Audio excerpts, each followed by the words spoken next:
HCN은 북한 마리나 사업의 문제점들을 연속 기획으로 전해드리고 있는데요. 이 마리나 항만 시설의 핵심은 요트가 정박할 수 있는 계류장이죠. 하지만 정작 북한 마리나는 현재 요트를 댈 수 없는 상황입니다. 강한 파도를 막을 방파제가 제 기능을 못하기 때문인데 부산 항만공사가 설계 과정부터 이를 예측하지 못했다는 비판이 나오고 있습니다. 송태훈 기자의 보도입니다. 북한 마리나 요트 계류장입니다. 정박한 요트는 한 척도 보이지 않고 철제 기둥만 세워져 있습니다.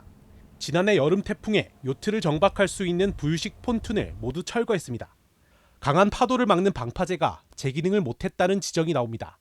실제 개발을 하면서 설계라든지 조성에 따라서 이제 미흡한 부분, 보강을 해야 되는 부분이 지속적으로 사실은 연장이 되어졌고 부분적으로 보강을 해야 되는 변경 사항들이 계속 발생했던 부분들이 좀 아쉬운 부분들이 있습니다.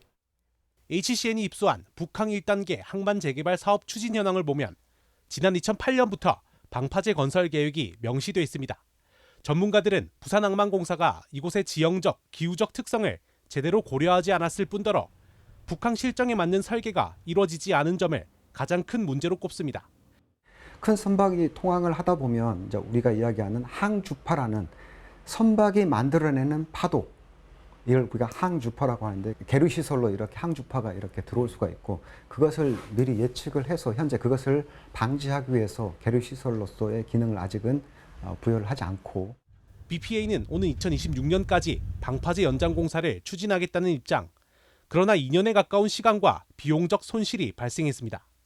저희가 그 방파제 부분은 일단 2단계 공사는 종료 시점이 아마 내년 하반기 정도쯤 될 것 같거든요. 내년도 하반기 연말까지는 그 방파제를 어느 정도 축소할 계획입니다.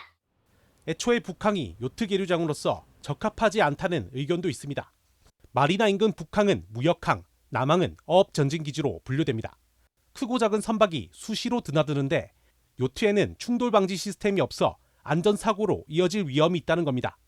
평소에도 대형 선박, 그 다음에 대형 상선, 대형 어선들이 자주 왔다 갔다 하면서 이 잦은 충돌도 있고 여러 가지 좁은 항로에 따라 가지고 문제점들이 발생하는 곳이었습니다.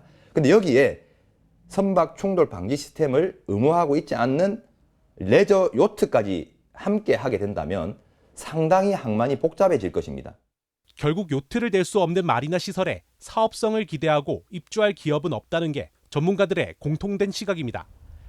특히 설계 당시부터 요트 계류장에 대한 치밀한 계획이나 전문가 의견 등을 반영하지 않았다는 비판을 피할 수 없을 것으로 보입니다. HCN 뉴스 송태웅입니다.